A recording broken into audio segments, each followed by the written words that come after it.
विश्व में मृदाओं के प्रकार एवं उनके वितरण के प्रारूप के बिंदु के अंतर्गत आज हम सबसे पहले मृदाओं के प्रकार को देखते हैं। वर्गीकरण की जो योजना है, आज का इस चर्चा में हम रूस के मृदा विज्ञानियों द्वारा काम में ली गई मृदा वर्गीकरण की योजना का प्रयोग करेंगे। रूस के वैज्ञानिकों ने जो मृदा वर्गीकरण की योजना प्रयुक्त की, उसमें जो सबसे पहला वर्ग था उसको कटिबंधीय या प्रादेशिक मिट्टियाँ, जोनल सॉइल्स कहा गया। ये मिट्टियाँ विभिन्न प्रकार की जलवायु और तत्व संबंधी वनस्पति के स्वरूप के अनुसार विभाजित की गई। तो इनमें से सबसे पहले लेंगे लेटराइट मिट्टी।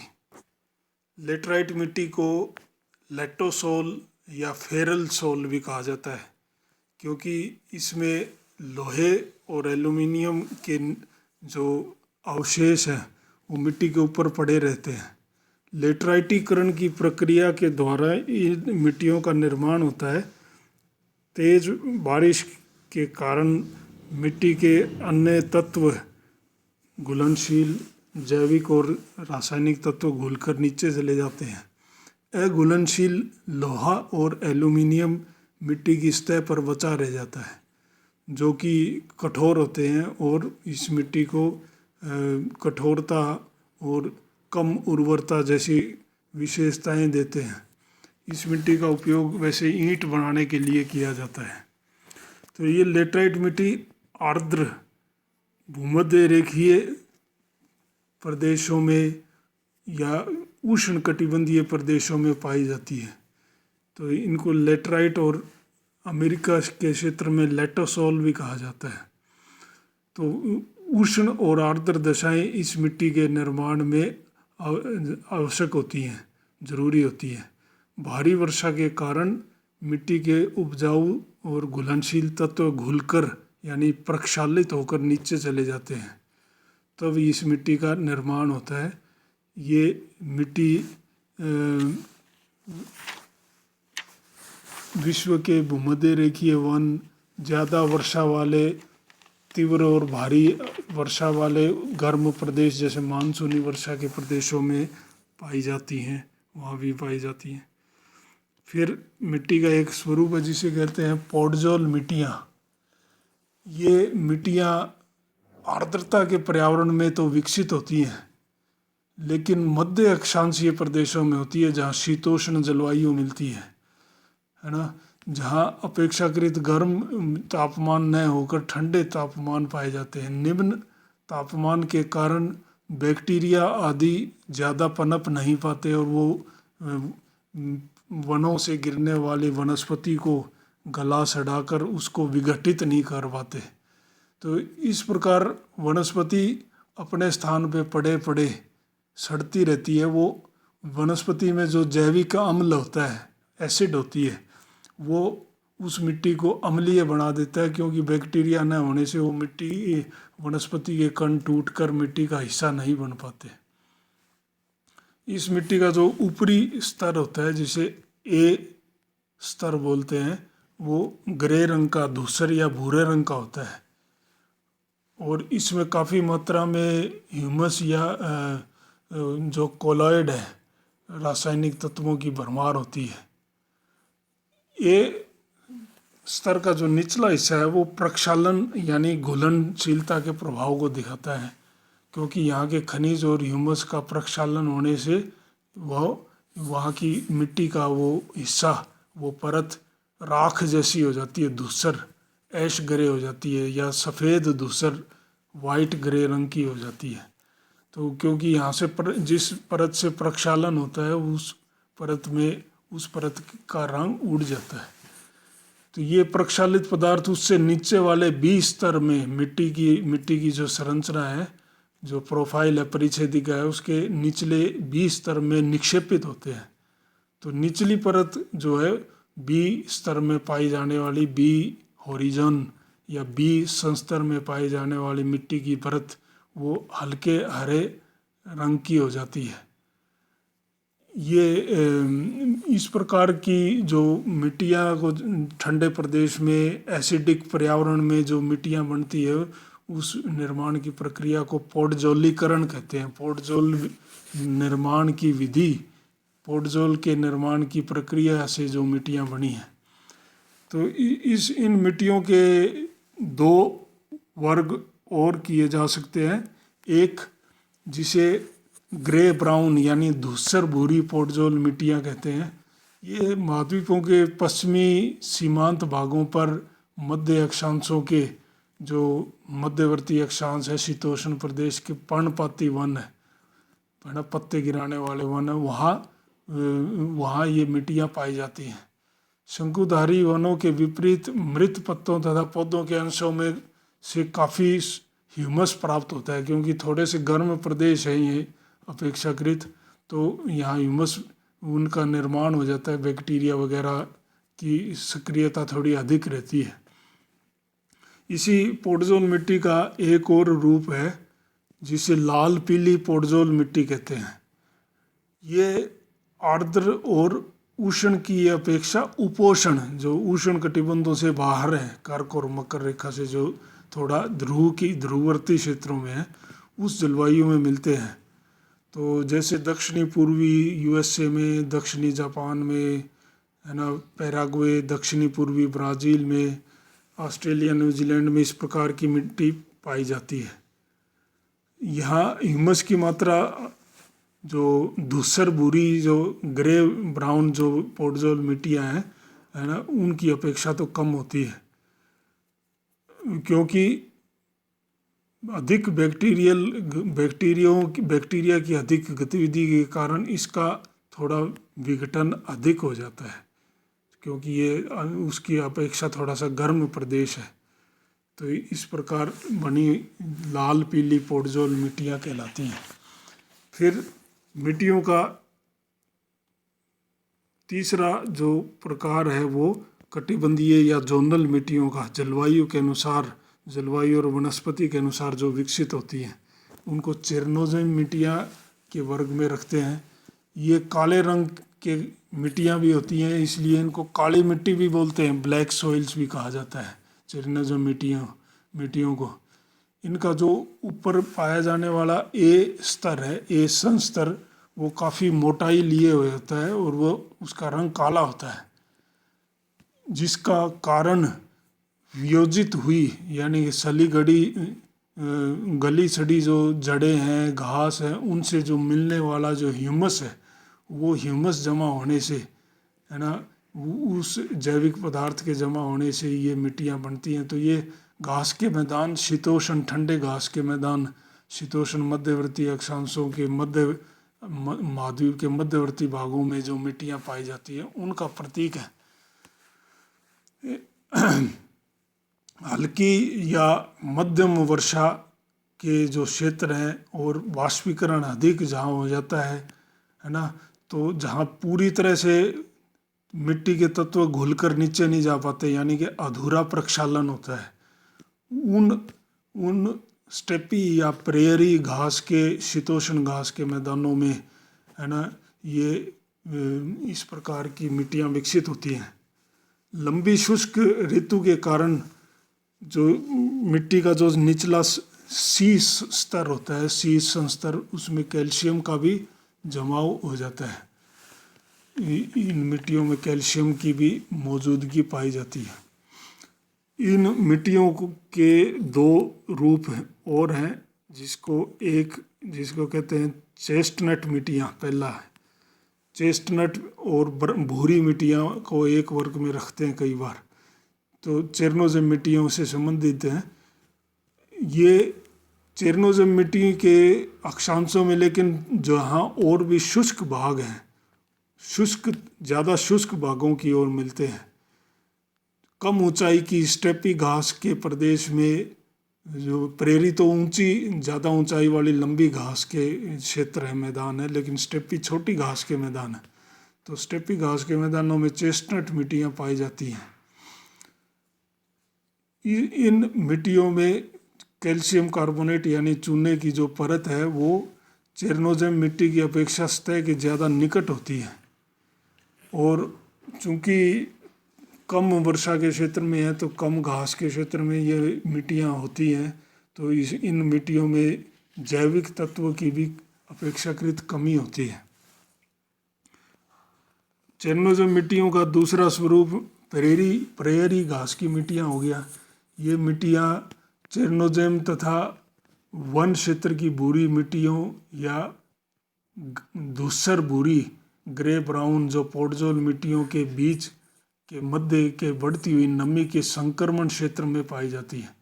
यानी कि चेरनोजेम मिट्टियाँ जो अपेक्षाकृत कम बारिश के क्षेत्र में होती हैं और पोडजोल मिट्टियाँ जो अपेक्षाकृत ठंडे या ज़्यादा नमी के क्षेत्र में भी होती हैं, उनके बीच में ये मिट्टियाँ मिलती हैं, प्रेरी मिट्टियाँ। प्रेरी घास के मैदानों में जैसे अमेरिका की मक्का पेटी में ऐसी मिट्टियाँ मिलेंगी। फिर जोनल या कटिबंधीय प्रादेशिक मिट्टियों का एक और स्वरूप है जिसे मरुस्थलीय मिट्टियाँ कहते हैं। उष्ण कटिबंधों के गर्म प्रदेशों के मरुस्थलों में है ना लाल मरुस्थलीय मिट्टियाँ भी मिलती हैं, लोहे के ऑक्साइड के कारण लाल हो जाती हैं। मृदा के विभिन्न परत अधिक विकसित नहीं होते हैं मरुस्थलीय मिट्टियों में, ऐसे रेत है ना फ्राइबल भूरभूरी रेत के रूप में मिलते हैं। लेकिन इन मिट्टियों के निचले भाग में चूने के कैल्शियम कार्बोनेट की गांठें या चूने के निक्षेप पाए जाते हैं। मृदा की जो संरचना है वो बजरीनुमा या रेतीली प्रकार की होती है और जैविक तत्व कम होते हैं क्योंकि मरुस्थलीय प्रदेशों में पेड़ वृक्ष वनस्पति का अभाव पाया जाता है। एक और वनस्पति का स्वरूप है जो कटिबंधीय या प्रादेशिक मिट्टियों के वर्ग में आती है, उसे टुंड्रा प्रदेश की मिट्टियाँ बोलते हैं।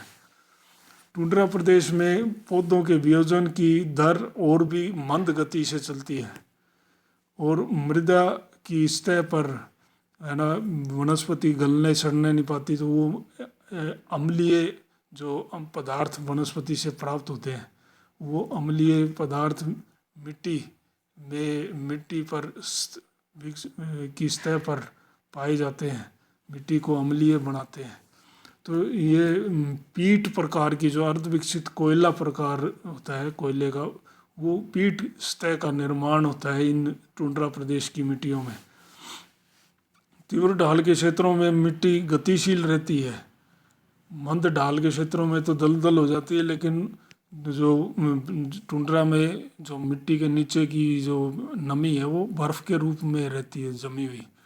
तो ग्रीष्म काल में क्या होती है, नीचे तो बर्फ़ जमी रहती है लेकिन ऊपर की नमी है वो बर्फ़ पिघल जाती है और ऊपर की मिट्टी फिर सरकने लगती है। तो टुंड्रा प्रदेश की ऐसी मिट्टियाँ होती हैं, जीवांश तो उसमें अधिक मिल जाएगा जीव क्योंकि वनस्पति के कारण, लेकिन वो विकसित नहीं होती है ना, वियोजित नहीं होती है, अम्लीय प्रकार की होती है। इन कटिबंधीय या जोनल मिट्टियों का एक और स्वरूप है जिसे हम सवाना प्रदेश की मिट्टियाँ भी बोलते हैं। अमेरिका में इनको ग्रोमोसोल नाम भी दिया जाता है। ये गर्म जलवायु के प्रदेशों में जहाँ है ना क्रमशः नमी और शुष्क ऋतु आती हैं, वहाँ गहरे रंग की चिकनी मिट्टियाँ पाई जाती हैं, गहरे रंग वाली। ये प्रदेश सवाना या घास के मैदान कहलाते हैं। इन मिट्टी की जो परिच्छेदिका है, जो ऊपर से नीचे तक उनकी बनावट है, गहरे जो अलग अलग परतें हैं परिच्छेदिका में, उनमें अपवहन तथा विनिक्षेपण स्तर नहीं होते। यानी कि ऊपर जो मिट्टी के तत्व घुलने वाले होते हैं वो परत अलग से दिखती है प्रक्षालन के कारण, और नीचे निक्षेपण की परत होती है, लेकिन इन मिट्टियों में नहीं होते हैं। इन मिट्टियों में क्षारीय तत्व ज़्यादा होते हैं जैसे कैल्शियम वगैरह, और इन क्षारीय तत्वों के कारण इनका रंग गहरा होता है कि गहरे रंग की मिट्टियाँ होती हैं। और शुष्क काल में इन मिट्टियों में दरारें काफ़ी पड़ती हैं।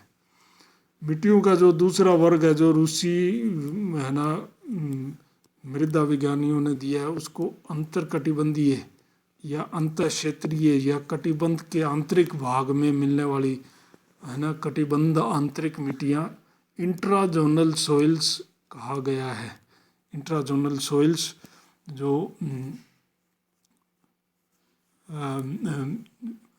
अलग अलग जलवायु या वनस्पति के प्रदेशों के बीच आंतरिक भागों में स्थानीय विशेषताओं के अनुसार जो विकसित हो सकती हैं। ऐसी विशेषताओं के अनुसार विकसित होने वाली मिट्टियों का एक वर्ग है जिसे कहते हैं, है ना, जल क्षेत्रीय मिट्टियाँ यानी हाइड्रोमॉर्फिक सॉइल्स।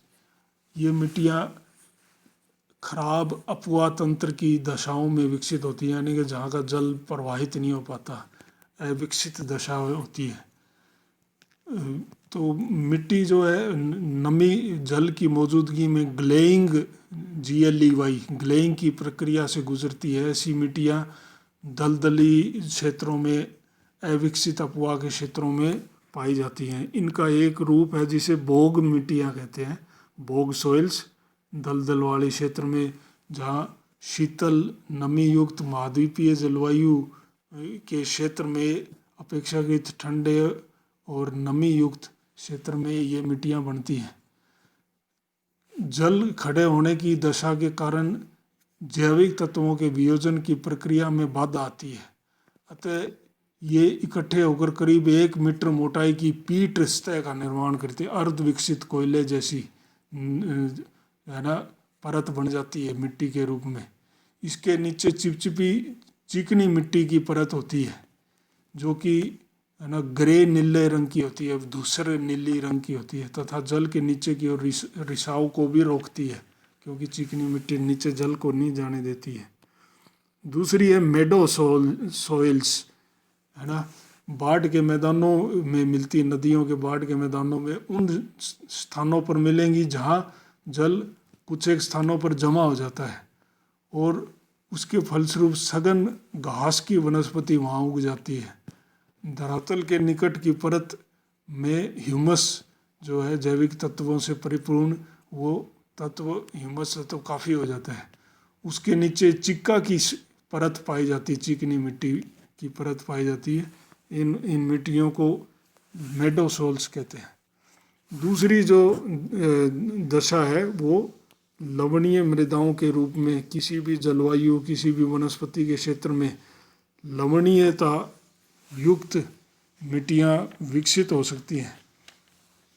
शुष्क और अर्धशुष्क प्रदेशों के अंतर्वर्ती प्रवाह के बेसिनों में ये मिट्टियाँ खास तौर से मिलती हैं। इन, है ना, बेसिनों में, इन निचले भागों में जहाँ आंतरिक जल प्रवाह का क्षेत्र है, इन बेसिनों में स्थायी जल के वाष्पीकरण होने के बाद लवण इकट्ठे हो जाते हैं। विभिन्न प्रकार के नमक होते हैं जिसमें चूना भी है, सोडियम कार्बोनेट भी है, सोडियम क्लोराइड भी है, बोरेक्स भी है ना। ये मिट्टियाँ ऐसे क्षेत्रों में लवणीय मिट्टियाँ विकसित होती हैं। इनको श्वेत अल्कली मिट्टियाँ के एक वर्ग के रूप में भी बांटते हैं जिसको सोलनचक मिट्टियाँ कहते हैं। हल्के रंग की होती है, श्वेत रंग की, हल्के रंग की, और मिट्टियों की अलग अलग परतें इसमें विकसित नहीं होती हैं। लवणीय क्षेत्र के पौधे जो हैं वो लवणीय हेलोफाइट पौधे होते हैं, लवणोद्भिद, है ना, पौधे इन क्षेत्रों में पाए जाते हैं। दूसरी प्रकार की जो मिट्टी हैं वो सोलोनेज कहलाती हैं, लेकिन ये काले रंग की एल्कली प्रधान मिट्टियाँ होती हैं, काले रंग की होती हैं। ये मिट्टियाँ सघन, है ना, एल्कलनाइजेशन की प्रक्रिया से बनती हैं। एल्कलनाइजेशन यानी कि जो एल्कली युक्त, है ना, क्षारीय तत्व जो हैं उनका एक स्वरूप है एल्कली, उनसे बनती है। मुख्यतः सोडियम कार्बोनेट, सोडियम का कार्बोनेट इनमें पाया जाता है जो गहरे रंग की और कठोर अपारगम्य परत को बना देता है। तीसरी जो, है ना, लवणीय मिट्टियों का स्वरूप वो सोलोडिक मिट्टियों के रूप में हो सकता है। ये मिट्टियाँ तब विकसित होती है जब अत्यधिक सोडियम की मौजूदगी हो और इसकी मौजूदगी में जो तत्व, मिट्टी के तत्व घुलते हैं, प्रक्षालित होते हैं, उस घुलन के कारण, प्रक्षालन के कारण चिक्का यानी कि चिकनी मिट्टी चिक्का वो नीचे चली जाती है। फलस्वरूप पोडजोल जैसी एक उड़े हुए रंग की परत का निर्माण हो जाता है, उसको सोलोडिक मिट्टी कहते हैं। तो इस प्रकार की मिट्टियाँ जो आंतरिक प्रदेश में हो सकती हैं, ऐसे ही कैल्शियम प्रधान मिट्टियाँ भी बन सकती हैं, वो भी इसी के अंतर्गत तीसरा स्वरूप है जो कैल्शियम प्रधान मिट्टियों का, वो अंतरकटिबंधीय या इंट्राजोनल मिट्टियों के क्षेत्र में आता है। ये कैल्शीकरण की प्रक्रिया से बनती है। नीचे जो मूल चट्टान होती है ना, वो चौक या चूना पत्थर की रहती है। उन क्षेत्रों में बनने वाली जो मिट्टियाँ हैं वो कैल्शियम प्रधान होती है। इन्हीं का एक रूप है रेंडजीना मिट्टियाँ, बोलते हैं रेंडजीना मिट्टियाँ कहा जाता है, चूने के ऊपर बनने वाली मिट्टियाँ। और इन्हीं का दूसरा रूप है टेरा रोसा। भूमध्य सागरीय प्रदेश में टेरा रोसा मिट्टियों का स्वरूप देखा जाता है, ये नाम दिया गया है वहाँ। ये मृदा मुख्यतः खनिज प्रधान मिट्टी होती है। ऊपरी जो परत है उसमें लालिमा होती है, लाल रंग युक्त होती है, लेकिन चिकनी मिट्टी से संपन्न होती है। जबकि नीचे की आधार शैल एकदम विपरीत सफ़ेद रंग की चूने पत्थर की बनी होती है, उसको टेरा रोसा कहा जाता है। तो रूसी विज्ञानियों की मिट्टियों का जो तीसरा मुख्य वर्ग है उसको अकटिबंधीय या अपार्श्विक मिट्टियाँ कहते हैं, जिनमें मिट्टियों की अलग अलग परतें नहीं पाई जाती हैं। मृदा पार्श्विका अधिक विकसित नहीं होती है। ऐसी मिट्टियों को अपार्श्विक या अकटिबंधीय, जो किसी प्रकार के जलवायु कटिबंध से जुड़ी हुई नहीं है, उन मिट्टियों को ऐसा नाम इस वर्ग में रखा जाता है। ये उन क्षेत्रों में ऐसी मिट्टियाँ मिलती है जहाँ आधार शैल अभी अभी या तो निक्षेपित हुई है या अनावृत हुई है या हो रही है। क्रियाशील बाढ़ के मैदानों में जो जलोढ़ मिट्टियाँ हैं वो भी अपार्श्विक या अकटिबंधीय यानी कि अजोनल मिट्टियों का ही स्वरूप है ना। ऐसे ही उड़ाकर लाई गई जो मिट्टियाँ होती हैं, जो लॉयस मिट्टियाँ हैं, जैसे मध्य एशिया में मिलेगी या हिमानीकृत क्षेत्रों में भी मिलेंगी, वो भी लॉयस मिट्टी के क्षेत्र, वो भी मिट्टियाँ भी अकटिबंधीय मिट्टियों का उदाहरण है। इनको रेगोसोल भी कहा जाता है। ऐसे ही पर्वतीय क्षेत्रों में तीव्र ढाल तेजी से अपर्दन हो जाता है और मिट्टी वहाँ पर ज़्यादा लंबे समय तक टिक नहीं पाती हैं। कम मोटाई की मिट्टियाँ होती हैं, अल्प विकसित होती हैं, मोटे कणों से युक्त होती हैं और उनमें कई बार तो ह्यूमस भी नहीं हो पाता। ऐसी है ना चट्टानी पत्थर युक्त विशेषताओं वाली ऐसी मिट्टियों को लिथोसोल भी कहा जाता है, लिथोसोल। तो ये मृदाओं का वर्गीकरण है ना। ये अकटिबंधीय मिट्टियाँ तो विश्व में कहीं भी हो सकती हैं और अंतरकटिबंधीय मिट्टियाँ भी स्थानीय विशेषताओं के अनुसार है ना, लवण की मौजूदगी या कैल्शियम की मौजूदगी, जल क्षेत्रों की जल खड़ा जहाँ होता है वहाँ विकसित हो जाती है।